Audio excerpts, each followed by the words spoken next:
Listo, primo, estamos en vivo. Buenas noches a todos los seguidores de En Línea San Luis. ¿Cómo están todos? Saludo del otro lado de la cámara a mi primo Iván Edmundo. ¿Qué onda, primo? ¿Cómo estás? Hola Alan Martínez, ¿cómo estás? Bien, aquí con noticias nuevas. Yo no sé si agradables o no, pero pues noticias que se acaban de confirmar hace unas horas y bueno, más bien, no sé, una hora y cacho. Y Uh-huh. y pues es importante, ¿no? Tal vez platicarlo. Ya saben, no somos expertos, pero queremos charlar. Entonces, ojalá y por ahí pudieran conectarse y hacer algunos comentarios para platicar con nosotros. Ok, Este, pues vámonos, primo. Es la nota o la información sobre el semáforo amarillo, o sea, de que San Luis Potosí como entidad pasa al semáforo amarillo. No sé si quieras dar una entrada sobre este asunto, mi querido Alan Martínez, para explicarle a la gente lo que significa y lo que va a pasar en San Luis Potosí. claro que sí, primo. Antes de entrar en materia, vamos a dar los números para dar pie al tema este del semáforo amarillo. Voy a empezar con los números aquí en San Luis. Ya había sido un poquito de tendencia en días anteriores, en semanas anteriores, los números de contagios que se confirman diarios. Ya llevamos varias semanas, como de hecho lo comentamos en charlas pasadas, que el número de casos confirmados diarios está por abajo de los 150 casos, por ahí 130. Normalmente la media son 130 casos. Hubo un día por ahí que hubo menos de 100 también, de 100 casos, pero no hemos, normalmente en estos días no hemos superado los 150 casos diarios. El día de hoy se confirman 134 nuevos contagios y 8 muertes aquí en San Luis. En general, estamos superando ya los 24,000 casos de COVID en la entidad, ¿no? Eso es a nivel local. Y a nivel nacional tenemos 809,751 casos confirmados de COVID y 83,507 fallecidos a nivel nacional. Y ahora sí pasamos a la parte de la noticia que se confirmó el día de hoy en la conferencia que se da por las tardes, esta conferencia que da el doctor Hugo López-Gatell, en la que nos informa sobre el estado que guarda el COVID en nuestro país. Como bien lo mencionabas, se confirma que a partir del lunes San Luis Potosí va a entrar ya a semáforo amarillo. En el día, a tempranas horas del día, ya Secretaría de Salud decía que por ahí era muy probable que se confirmara que San Luis pasaba a semáforo amarillo. Sin embargo, pues esto se confirma ya hasta la conferencia del doctor López-Gatell a las 7 de la noche. ¿Qué significa esto del semáforo amarillo para San Luis Potosí?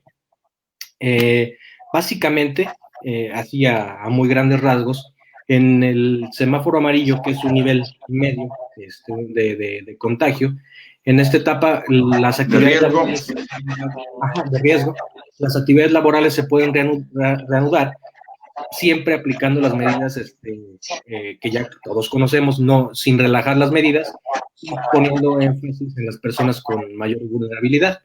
Los niveles de actividad social en los espacios públicos estará reducido a un 40% y siguen sin reanudarse las actividades escolares. Esto es muy importante porque la Secretaría de Salud también y el mismo gobernador Juan Manuel Carreras confirmó bueno, a la mañana dijo que de confirmarse esta entrada de San Luis Potosí al semáforo amarillo, no se iban a reanudar las actividades escolares, ¿no? Básicamente y a grandes rasgos, esto es lo que significa el entrar a semáforo amarillo. Repito, Todas las actividades laborales están permitidas, cuidando a las personas con mayor riesgo. El espacio público abierto se abre de forma regular y los espacios públicos cerrados se pueden abrir con un aforo reducido.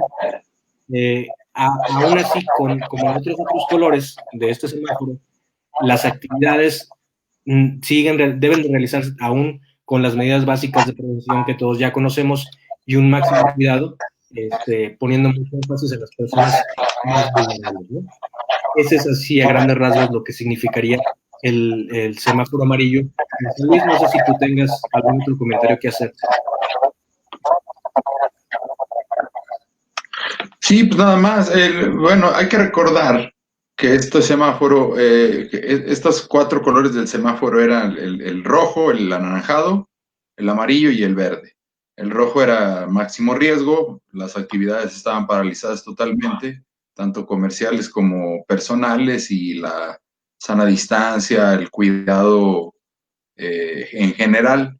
El amarillo era casi, el anaranjado era casi lo mismo, y ahora con el amarillo, al que pasaría San Luis Potosí, bueno, se supone que el riesgo de contagio es menor, no tanto como en el verde, de la total apertura de los espacios y de las actividades, pero sí vuelven, se reabren muchas actividades y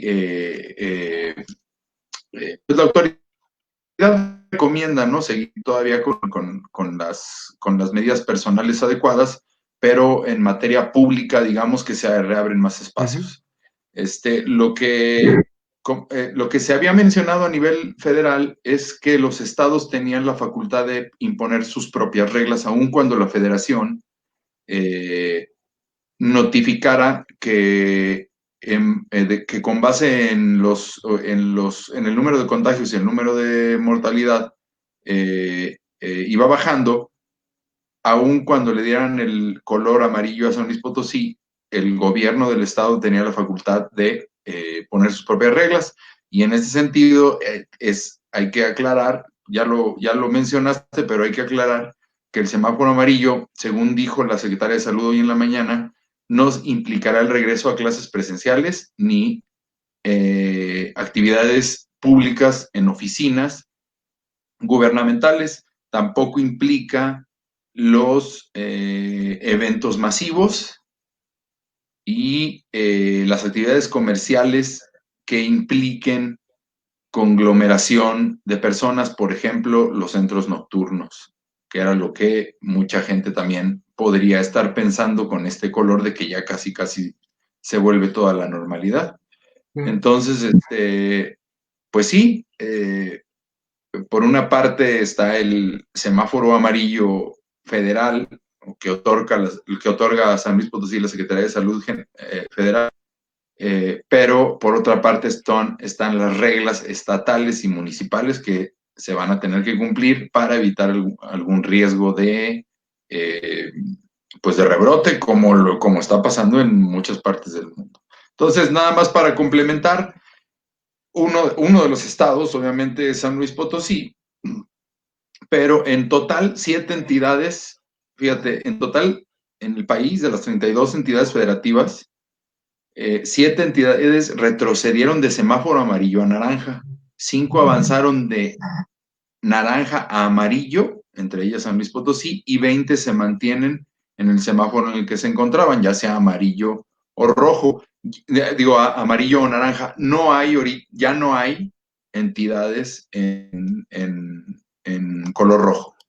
Entonces, digamos, ha habido entidades donde no hubo medidas estatales y tuvieron que regresar al color superior o inmediato superior para endurecer otra vez las reglas. Entonces, pues lo más recomendable pues es de que por lo menos la próxima semana que ya empiece el amarillo, todavía se actúe con un poquito de cautela, y que es lo que están pidiendo las autoridades. Pero, bueno. En este tema hay varios puntos que quisiera comentar, que quisiera destacar. Uno es la parte que tú dices de el exceso de relajamiento de medidas cuando a una entidad se le otorga un color un poquito más, menos riesgoso que el rojo, por ejemplo, o el anaranjado. El problema sí viene siendo, como tú mencionas, que las entidades realmente sigan manteniendo medidas para no volver otra vez a subir en el color. Creo yo, y es una opinión, creo yo que todavía en San Luis hay muchas actividades que se permitieron estando en semáforo anaranjado que no deberían de estar activas. En el caso, por ejemplo, hubo muchos casos de centros nocturnos, bueno, de bares, que se mantenían abiertos porque cambiaban ¿cómo se le dice? El giro.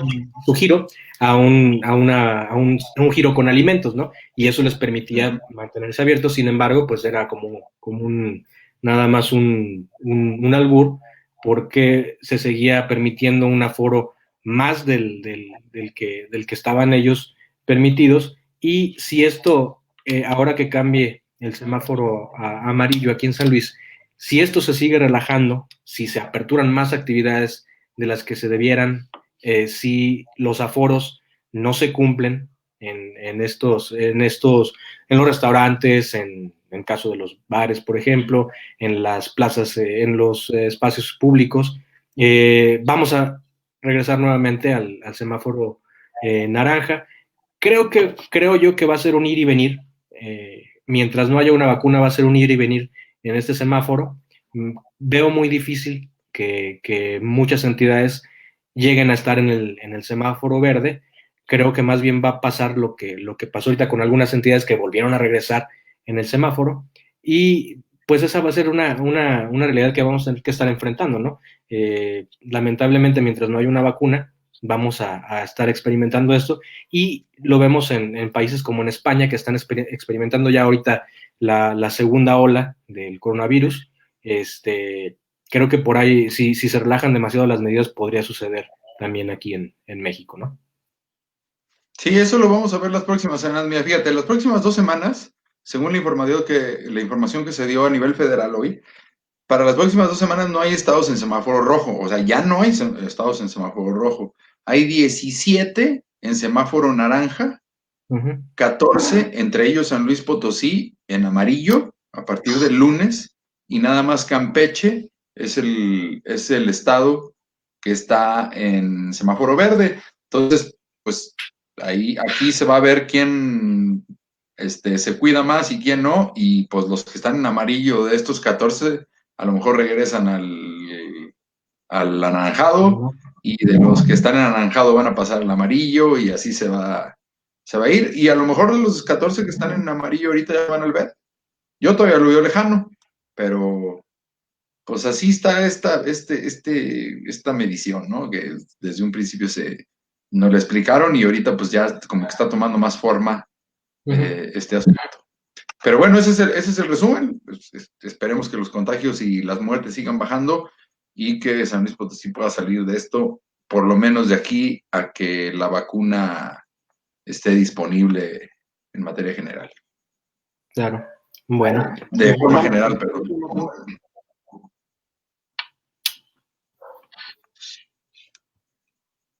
¿Qué más, primo? ¿Tú traías otro temita por ahí? A ver, aviéntatelo. Pues de los temas que se están ahorita en las redes, y que te digo que de repente mi tía, la que no le entiende bien a este asunto, incluso nosotros tampoco, pero queremos charlar y queremos explicarlo de manera fácil, es este asunto de los fideicomisos. Seguramente has oído en todos lados los famosos fideicomisos, y este, el ir y venir de esta frase, y bueno, de este concepto y de este asunto que está en el Congreso del Estado y en el Congreso de la Unión, perdón, Uh-huh. específicamente en la Cámara Baja y en el Senado de la República, con este despapalle que traen los partidos políticos, Morena y los diputados, y todo mundo opinando sobre los famosos 109 fideicomisos que desaparecieron. Pero ahorita vamos a explicarles, para que lo entendamos todos, a grandes rasgos, no somos expertos en financieros, administradores, pero les vamos a explicar con base en lo que hemos leído, lo que sabemos, qué son los famosos fideicomisos, mi querido Alan Martínez. Así es, pero pues, como tú lo mencionas, nosotros no somos expertos financieros, y hemos escuchado mucho esta palabra en lo que va de la semana, y pues bueno, la idea es como tratar de entender entre todos, que entre todos entendamos un poquito qué es este tema de los fideicomisos. Yo, en lo personal sí lo había escuchado antes, porque antes estuve trabajando por ahí en notaría pública y se manejaba mucho ese término, pero creo que podemos, platicarlo para ponerlo de una manera así como que bien sencilla, sin tanta jerga financiera. Básicamente, lo que es el fideicomiso se caracteriza por transferir el, por llamarlo así, el dominio a una tercera persona, el dominio de un bien, llámese un bien inmueble o un bien en dinero, se le transfiere este dominio a a una tercera persona que está encargada, esta persona está encargada de cumplir un encargo al que se le está otorgando o por la razón que se le está otorgando ese dominio, ¿no? Así como que muy a grandes rasgos y en palabras muy llanas, eso es lo que es un fideicomiso. Ahora bien, si recuerdo bien los conceptos, espero no equivocarme en alguno, se compone de tres figuras, que es el fideicomisario, el fideicomitente y el fiduciario. El fiduciario viene siendo una institución financiera siempre, que es la que media ahí el tema entre quien otorga ¿cómo se llama? Pues sí, el dominio de ese bien y quien lo recibe. El fiduciario es una institución financiera. Así es como yo, es lo poquito que yo te podría platicar de lo que sé yo de los fideicomisos. Si tú pudieras complementar la información un poquito y ahí con la información que traigas tú, primo. Mira, hay que hacerlo sencillo. Los fideicomisos a los que se refieren los diputados y el gobierno federal son pequeñas bolsitas de ahorro que están destinadas a un cierto fin y son pequeñas bolsitas de ahorro que hicieron, que tienen todas las dependencias de gobierno. La Secretaría de Salud tiene un fideicomiso para la atención a ciertas personas y guarda una lana. La Semarnat también tiene una pequeña bolsita que está guardando y esos recursos están etiquetados para un fin en específico, pero se le transfiere a otra persona o un cuerpo burocrático para que lo maneje, para que cuide de esos recursos y los apliquen en el fin en el cual para el cual fueron establecidos los fideicomisos. Entonces, cuando llega el gobierno federal, se encuentra con que todas las dependencias de gobierno habían creado fideicomisos para todo, o sea, creo que eran más de 700 fideicomisos y mucha lana ahí metida, alguna lana ejercida, otra lana no ejercida. Entonces, el pretexto o la justificación del gobierno federal de alguna manera eliminar estos fideicomisos y traerse ese dinero para que lo maneje directamente la Secretaría de Hacienda, la justificación era que ese dinero se manejaba de manera discrecional, es decir, pues no muy transparentemente e incluso pues había sospechas de que luego esos guardaditos al no usarse pues se iban directo a las campañas políticas. Entonces, pues la justificación es, ese dinero se maneja de una manera poco transparente, se eliminan todos los fideicomisos que hay en las dependencias públicas y se regresa ese dinero a Hacienda y Hacienda va a aplicar ese dinero en los mismos fines para los que fueron creados los fideicomisos, pero de manera directa. En específico. Ya no media una persona ya no media nadie. La administración del fideicomiso. Exactamente, en específico y de los fideicomisos en los que más se ha hecho ruido porque aparentemente son muy necesarios era en el deporte, que eran las becas para los deportivos, para los deportistas de alto rendimiento, y en la ciencia y la tecnología, que al parecer pues en estos órganos que creaban los fideicomisos y se los daban a otras personas para que ellos los manejaban, aparentemente funcionaban. Entonces, bueno, y en la cultura también, en esta onda de la producción cinematográfica. Entonces fueron los primeros que brincaron porque obviamente, pues a partir de los fideicomisos hay apoyo al cine, hay apoyo a la cultura, hay apoyo a la ciencia y la tecnología y hay apoyo a muchos deportistas. Creo que este asunto se ha visto manchado, obviamente, como siempre, por la mano política. Entonces, los partidos, como dicen que cómo es posible que vayan a desaparecer si eran, no se, le están quitando el dinero al cine, a la cultura, al deporte y a la ciencia y la tecnología. Bueno, pues puede ser, pero creo que creo que están metiendo, creo que se están politizando demasiado el tema porque se va a ver, se va a ver si efectivamente ese dinero lo va a chupar gobierno y adiós, o si efectivamente nada más va a cambiar la manera en repartir los recursos. Es decir, Hacienda, el secretario de Hacienda se ha cansado en decir no se apuren, lo que pasa es que ya no van a obtener sus beneficios, sus becas o sus apoyos a partir de un fideicomiso, sino que directamente Secretaría de Hacienda se los va a girar, dicen. Entonces, este asunto de los fideicomisos que ya se eliminaron o que ya se van a eliminar, pues el dinero se le va a dar directamente de Hacienda a los beneficiarios de los programas que se solventaban con los fideicomisos. Ese es en teoría lo que dice el gobierno. Creo que esto que estamos viviendo ahorita es la incertidumbre de ese cambio. A ti te dicen en tu Afore, ¿sabes qué? A todos los asegurados, ¿sabes qué? El Afore, la institución con la que tenías tu Afore ya no te va a entregar los estados de cuenta ni va a llevar la administración de tu Afore, ahora va a ser otra. En ese tránsito o en ese cambio creas incertidumbre.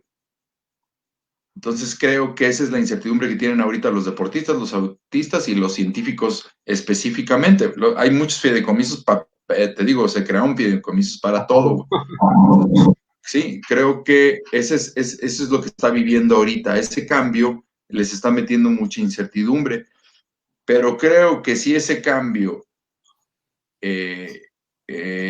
una vez ya concretado, los apoyos se siguen dando de manera transparente, no va a haber ningún problema. Si efectivamente esos apoyos ya no llegan a partir de la extinción de los fideicomisos, entonces sí es cuando va a haber muchos problemas. Y entonces sí es cuando hay que brincar y gritar y exigir. Pero creo que ahorita este tránsito está muy, muy enlodado pues por las manos políticas, por las manos de los que se oponen y tratan de sacar beneficio político, pretextando que ya no se va a apoyar a nadie y que el dinero se lo va a robar la federación. Creo que está muy manchado por eso. Entonces, pues simplemente por ahí hay algunas voces que ya dijeron, no, pues es que me han explicado que la forma va a ser distinta, y otros siguen diciendo, no, es que nos van a quitar el apoyo. Bueno, total, hay mucha desinformación, hay mucha incertidumbre que es comprensible, pero pues, o sea, las partes no se sientan a explicarse las cosas, güey, o no quieren sentarse, güey. Es algo como lo de estos asuntos de la pandemia que nos explican todos los días, pero seguimos culpando a medio mundo. Bueno, decía López Gatell, bueno, es que no entienden o no quieren entender, no quieren entender porque tienen un interés, tienen un interés político. Pero dejando fuera todo lo político, hay una explicación para la desaparición de estos fideicomisos, una explicación que aparentemente parecería lógica. Por eso te digo que hay que esperarnos, y entonces sí, cuando tú veas que ya esa lana no se está repartiendo y ves que se le están robando, entonces sí hay que brincar, güey. Pero este tránsito tan accidentado y tan embarrado de política a la que estamos acostumbrados, de politiquería de muy baja calidad o estofa De poca o monta. discurso muy, muy, pues muy básico, es lo que ha creado todo este ruido con este asunto de los fideicomisos. No, y aparte Entonces, hay que recordar que también hay una oposición que está tratando por todos los medios de, digámoslo, desprestigiar todas las decisiones que está tomando tanto el gobierno federal como toda la facción de Morena. sí, Es básicamente como tú dices, este tema político que lo hemos visto en muchas administraciones, pero hoy como que está un poquito más despierto por este cambio que se ha venido tan radical de las decisiones que está tomando el gobierno federal. Yo creo que es más por ese lado porque el por qué se está hablando tanto de esta decisión de desaparecer los fideicomisos. Ahora bien, también hay que recordar que el mismo presidente dijo, no me acuerdo si fue ayer o hoy en la mañana, que en los próximos días iba a estar informando sobre esos malos manejos de los que ellos hablan, cómo fueron estos malos manejos de los fideicomisos y cómo supuestamente, a decir del presidente, pues estaban manchados por la corrupción, como él lo menciona. Entonces, como dices, habría que esperar en los próximos días a ver qué información nos van dando. claro, y que efectivamente los recursos que estaban ahí se repartan de otra manera distinta o a partir o de manera directa, pero que se sigan ejerciendo los recursos. Porque te digo, o sea, la preocupación puede ser legítima o es legítima, pero ya embarrarla de politiquería y todo el mundo gritando y diciendo y todo, dices, bueno, a ver, ya reclamaste, ya te explicaron la forma en la que se van a ejercer esos recursos, ok, vamos a esperarnos. Vamos a ver, si están mintiendo, si el gobierno federal está mintiendo, entonces sí hay que gritar, no hay que quedarse callado. Pero si ya te están explicando y te están diciendo que no vas a dejar de recibir tu apoyo para ciencia, para deporte, para esto, bueno, pues entonces, ¿para qué tanto ruido estando el suelo tan parejo? Decía un diputado por ahí, o un dicho popular. ¿Para qué tanto brinco estando el suelo tan parejo?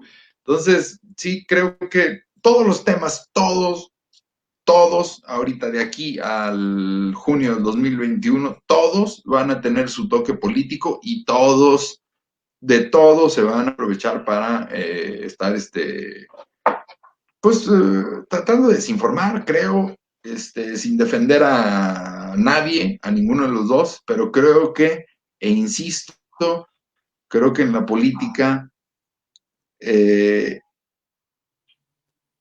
hay que aprender a jugar derecho, güey. O sea, hay veces que los actores políticos se juegan muy chueco, güey, y pues no está bien, genera mucha desinformación. Aparte, es una oposición que creo yo que está sin, o sea, no se apoya en fundamentos, ¿no? Simplemente es el golpe político por el golpe político, critican, quieren desprestigiar sin tener realmente fundamentos, nada más por decir que están en desacuerdo con tal o cual decisión que toma el gobierno federal. Las oposiciones siempre han sido así, ¿eh? Sea cual sea. La oposición actual y las oposiciones anteriores, incluyendo Morena, siempre han sido así, güey. Uh-huh. Siempre han tratado de sacar raja política de un asunto muy menor, grandísimo, tratando de influir en la percepción de la gente, güey. Pero lo importante es que haya alguien o que haya una voz que te explique las formas de manera derecha, de manera más bien explicada, güey. Porque de otra manera los discursos y las pláticas en sobremesa se llenan de una bola de tonterías que de repente es increíble escuchar a veces a la gente lo que se cree. Pero bueno, ese es el tema de los fideicomisos. Ahí está, eran cajitas de ahorro que tenían una etiqueta para un fin, las manejaban las dependencias en específico, el gobierno federal dice ya no los van a manejar ustedes porque son muy corruptos, aparentemente, supuestamente, me los traigo yo y yo se los voy a repartir. Uh-huh. Ese es el asunto, así explicado para un niño de 10 años. Yo se los voy a repartir, van a seguir van a seguir aplicándose esos recursos a los fines para los cuales fueron establecidos y punto, ese es el asunto. Okay. Te digo, si el gobierno federal no lo hace, entonces sí ahí hay que, oye, me quitaste la lana y quién sabe dónde la llevaste. Bueno, pues ahí está que la información que le explicaste. Hay que vigilarlo.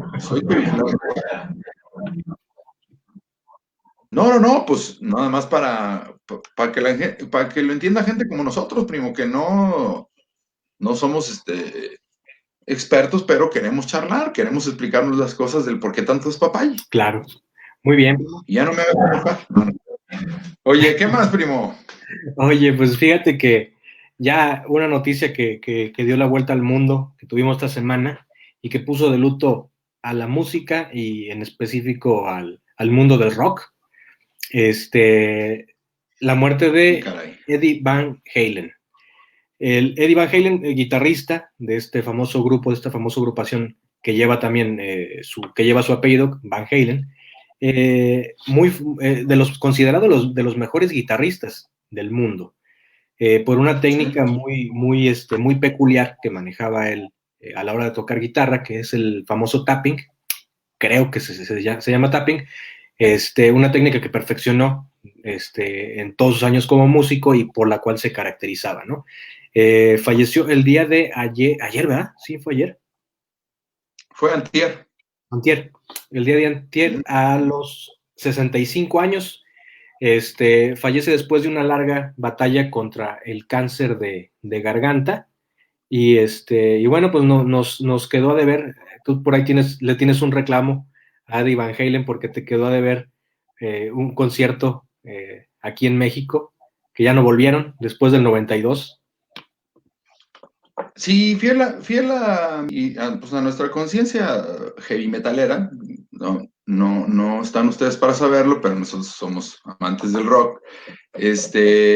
Sí fue digamos que un pesar porque Van Halen era de los grupos que siempre anhelé ir a ver en un concierto. Hemos ido a ver a muchos grupos de rock. Pero me faltó Van Halen. Obviamente, si el grupo sigue, pues seguramente seguirá, pero Eddie Van Halen era la parte fundamental de este grupo. No conozco el término de este tipo de este estilo de guitarra que mencionaste, pero tenía un toque muy fino y eléctrico.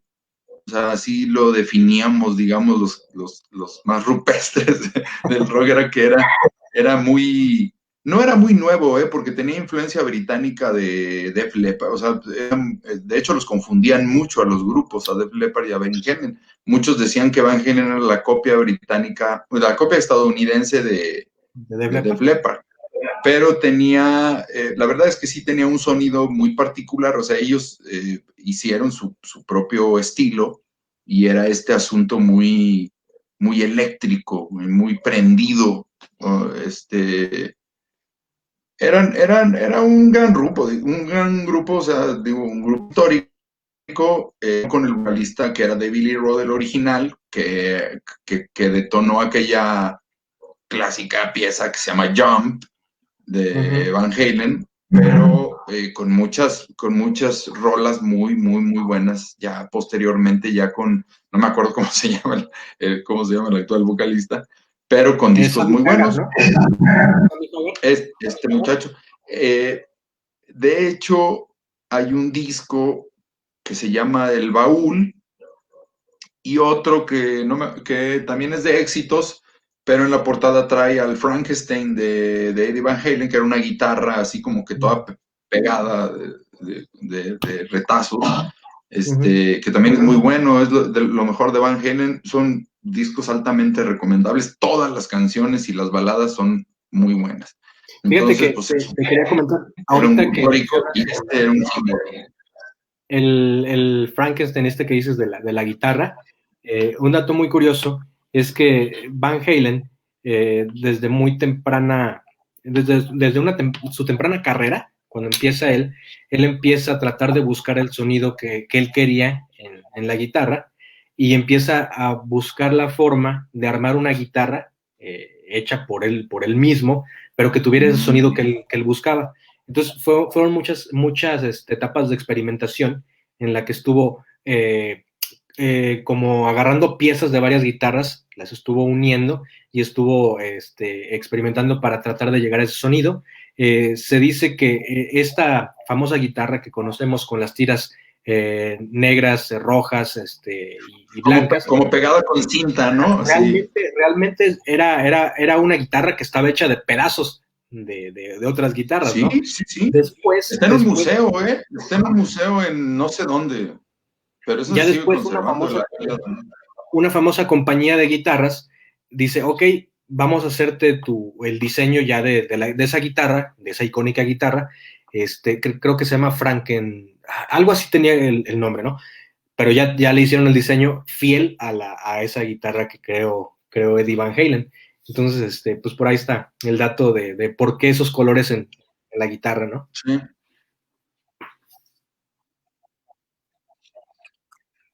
Sí, y es la portada del último disco de éxitos de Van Halen, que es un disco doble, porque después hubo el último disco se llama Tattoo, un disco que no gustó mucho de Van Halen. El penúltimo fueron 2 discos de éxitos, bueno, un disco doble de éxitos que trae en la portada la guitarra de fondo de el Frank, o Frankenstein, no sé cómo le llamaban, ya la que le hicieron, porque la que le hicieron era roja con blanco y negro, y el Frank original pues era fueron muchas piezas pegadas ahí pero la verdad sí, siempre le voy a reclamar a Van Halen que no haya regresado a México porque me quedé con ganas de verlo, o sea, de verlos completos, pues. Ahorita pueden venir, pero ya sin Eddie.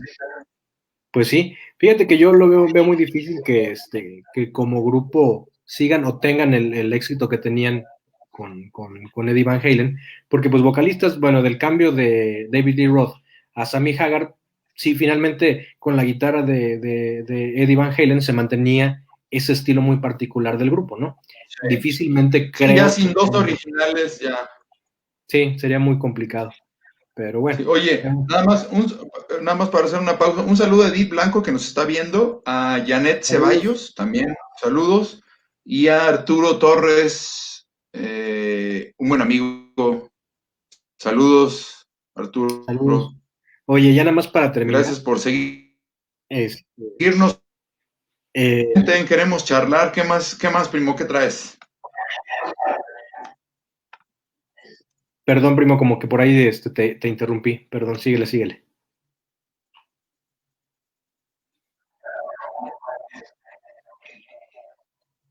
No, que ya nada más No, adelante. para terminar ahorita con este tema de Van Halen y cerrar la charla, por ahí, esta famosa canción de Michael Jackson, la de Beat It, el solo de guitarra que aparece en esa canción es tocado por el mismísimo Eddie Van Halen.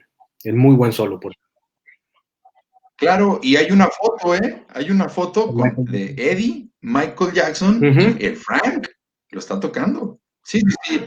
O sea, digo, para rolas de Van Halen, o sea, puedes enumerar 10 o más que fueron muy exitosas. Las más comerciales, bueno, pues seguramente muchos las conocerán, la de Panamá, la de Jump, que es el símbolo, y ¿Y qué otra? Bueno, a mí me gustaba mucho Dreams, me Hay una que se llama gustaba... Eruption también, Bueno, Eruption es el solo, de hecho, el solo de Van Halen, pero también se volvió de Eddie muy, Van muy Halen, famoso. La de- que detona, creo que en el disco, de hecho, el disco se llama Eruption, ¿no? sí, creo que De sí, hecho, se llama así. creo que sí. Bueno, no me acuerdo. Pero sí, sí pueden escuchar a Van Halen, es Genial. verdaderamente un deleite. Oye, primo, bueno, en notitas cortas, para Ujú, terminar, hoy estuvo aquí Santiago Nieto. Santiago Nieto, este personaje que se ha hecho muy famoso porque es el titular de la Unidad de Inteligencia Financiera de la Secretaría de Hacienda. ujú. Específicamente es la persona que está investigando pues el lavado de dinero en la función pública o de parte de, bueno, sí, pues de parte de funcionarios públicos. Vino a firmar unos convenios para compartir información con la Procuraduría, bueno, la Fiscalía Local y la Unidad de Inteligencia Financiera para evitar o combatir el lavado de dinero.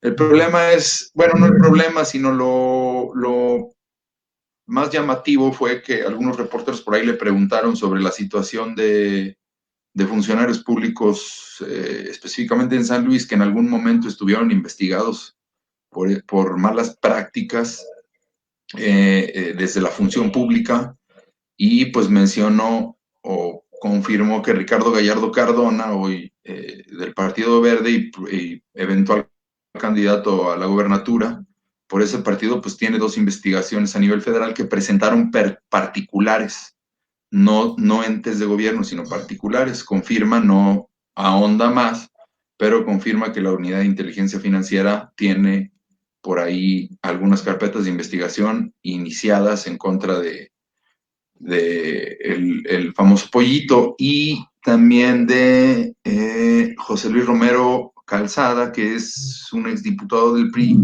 que se vio involucrado o lo involucraron. Realmente nunca a estos personajes terminan por no comprobarles, pero también lo mencionan como como una persona que hace mucho tiempo se vio involucrado en, creo que en compra irregular de hidrocarburos, y pues también aparentemente todavía hay un asunto ahí que tiene pendiente o que lo están investigando desde la Unidad de Inteligencia Financiera. No dijo más porque obviamente no se puede y porque no se puede juzgar desde los medios de comunicación ni desde una rueda de prensa a las personas que la Unidad de Inteligencia Financiera investiga, pero pues los medios bueno, retomaron esta declaración de que hay estos dos personajes que pudieran estar siendo investigados por malas prácticas desde la función pública, ¿no?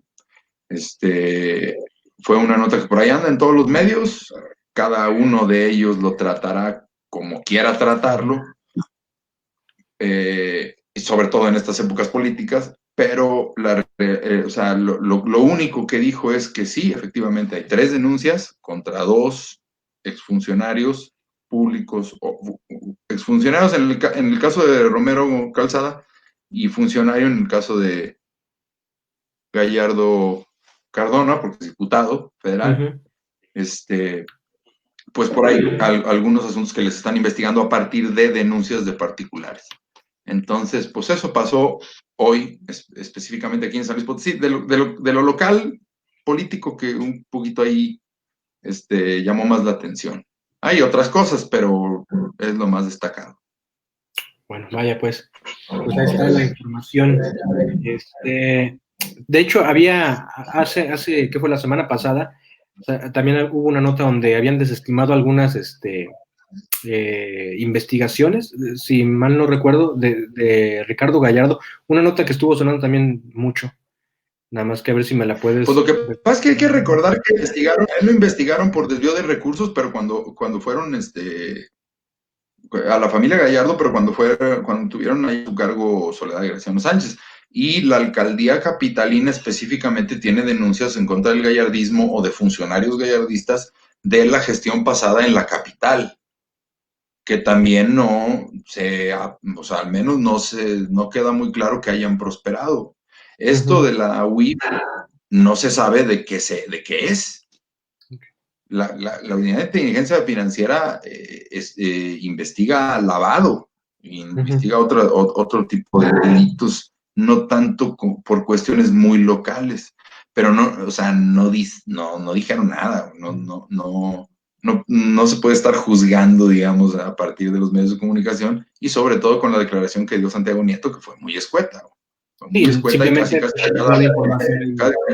sí, sacada así con cuchara por presión de los reporteros que estaban en la entrevista, pero la verdad es que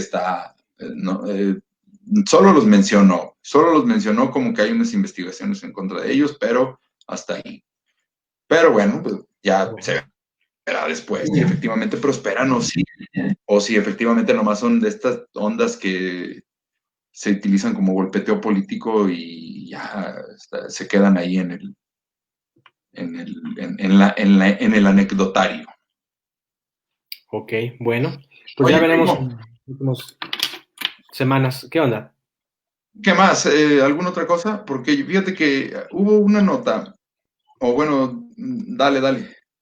No, yo ya no traigo nada, ¿eh? Si quieres, dale tú, Mira, ya para yo nada cerrar. más, una información que salió ahí medio rara, bueno, no medio rara, pero pues no tan agradable, pero Alberto del Río es el hijo del Mil Máscaras, legendario luchador potosino. Alberto del Río, alias el Patrón, o sea, se luchaba como patrón en la WWE en Estados Unidos. El potosino, él es de aquí, de San Luis Potosí, de la capital específicamente, y muy famoso luchador a nivel nacional y en Estados Unidos. Según el diario PW Insider, se le acusó formalmente de secuestro y violación. Los hechos ocurrieron en mayo, dice este medio de comunicación en Estados Unidos. Son medios sensacionalistas los que voy a mencionar, pero lo retomaron muchos medios formales y además ya se había hablado sobre esto porque incluso estuvo detenido o está detenido en Estados Unidos. Dice que los hechos ocurrieron en mayo pasado cuando el luchador, también conocido como el Patrón Alberto, secuestró y agredió sexualmente a una mujer en San Antonio, Texas, por espacio de 13 horas. La policía, según el sitio, confirmó la acusación al luchador mexicano. José Rodríguez Chacuán, que es como se llama, o sea, su nombre artístico es Alberto del Río, o el Patrón, pero se llama José Rodríguez, no es cierto, no, sí, José Rodríguez Chacuán, está acusado de varios cargos. La acusación formal alega que el 3 de mayo del 2020 Chacuán cometió un cargo de secuestro agravado y 4 cargos de agresión sexual. Según What Culture, que es otro medio de comunicación, del Río, que en México era conocido como Junior, se enfrenta a un posible caso de 5 a 99 años de cárcel o cadena perpetua, más y una multa de de hasta $10,000 en caso de ser declarado culpable de secuestro agravado en primer grado, que se reduce de 2 a 20 años, y una multa similar si es declarado culpable en segundo grado. Entonces, el Patrón es un idolazo, en el mundo de la lucha libre. Incluso en la administración pasada fue reconocido con una presea aquí en el Palacio Municipal, y estuvo aquí en el Palacio Municipal recibiendo la presea. No me acuerdo qué presea fue, no sé si era potosino distinguido o una de estas preseas que entrega el ayuntamiento. No estuvo aquí, dio rueda de prensa, estuvo en medios de comunicación, incluso estaba en el preámbulo de una empresa mexicana de lucha libre que iba a sacar talentos y retomar la fiebre por la lucha libre en México, muy al estilo de la mercadotecnia deportiva que hacen en Estados Unidos, pero seguramente con otros problemas y con la pandemia, pues esto se detuvo. Y entonces, pues ahora ya tiene este asunto muy, muy serio en Estados Unidos, ya va a tener que enfrentar a la justicia allá en Estados Unidos. Entonces, pues es una nota que llama mucho la atención, y sobre todo porque pues, es un ídolo y es y se le toma desde hace mucho tiempo como igual que a su papá, que es el mil más legendario luchador mexicano, idolazo, de los ídolos de la lucha libre, tanto y muchos más. Pues llama la atención que esté pasando bueno, que salga pues esta situación y que tenga que enfrentarla. Ya se verá si es cierto o no, pero pues esta es la nota que traen muchos medios en Estados Unidos, y aquí en México se retoma. Híjole, bueno, pues sí está complicado. Ya veremos a ver qué resulta de este tema. Así es. Bueno, pues yo creo que le damos fin a nuestra charlita de hoy. Pues sí, primo, terminamos la charlita. Ahí nos estamos viendo la siguiente semana con más información, a ver qué hay, de qué hablamos la siguiente semana, a ver qué temas interesantes hay. Sí, seguramente muchas cosas. Bueno, síganos, estas charlitas, si nos hacen el favor, síganos en YouTube, estamos ahí como en línea SLP, ahí las puede ver, las cargamos despuesito de que se transmiten en vivo. Y bueno, pues Iván E. Rodríguez en Twitter, Iván E. Rodríguez en Facebook, y en Instagram Iván ERDZ también, ahí pueden checar notas, y sigan en línea San Luis también, en línea SLP en Facebook. Síganos, bandita, y muchas gracias por vernos. Un saludo a todos los que estuvieron conectados aquí en esta transmisión en vivo. Y un saludo, primo, y un abrazo. Sale igualmente, Alan Martínez. Nos vemos el miércoles si no sucede otra cosa. Sale pues. Hasta luego. Nos Gracias. vemos. Bye.